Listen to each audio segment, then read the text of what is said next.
And Susan Rosen was in Lafayette after it wrapped up. She asked the candidates how they thought the debate went.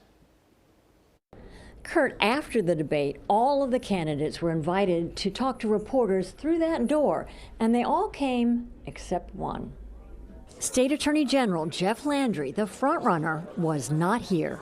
He doesn't show up so we can talk about it, and then we don't get the adequate time to talk about it. So I appreciate the opportunity to at least chat with you. I didn't really feel like I got enough minutes to really connect with the voters. We really didn't talk about the big issues that people are concerned about: crime, the economy, education, workforce.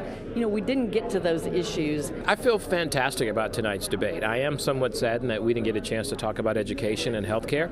Those are two fundamental issues that everyday people think about, and I think those are issues where my policies are much more in line with the citizens across the state. We didn't talk about crime. We didn't talk about jobs and opportunity. We didn't talk about education.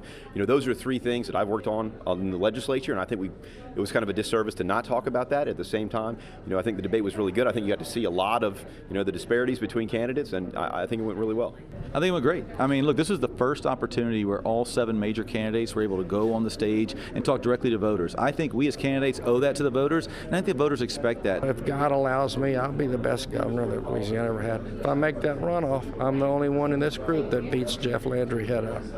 Once again, the frontrunner, Jeff Landry, did not come to this post-debate Q&A with reporters, and he has said that he will not participate in any other debates between now and Election Day. Kurt?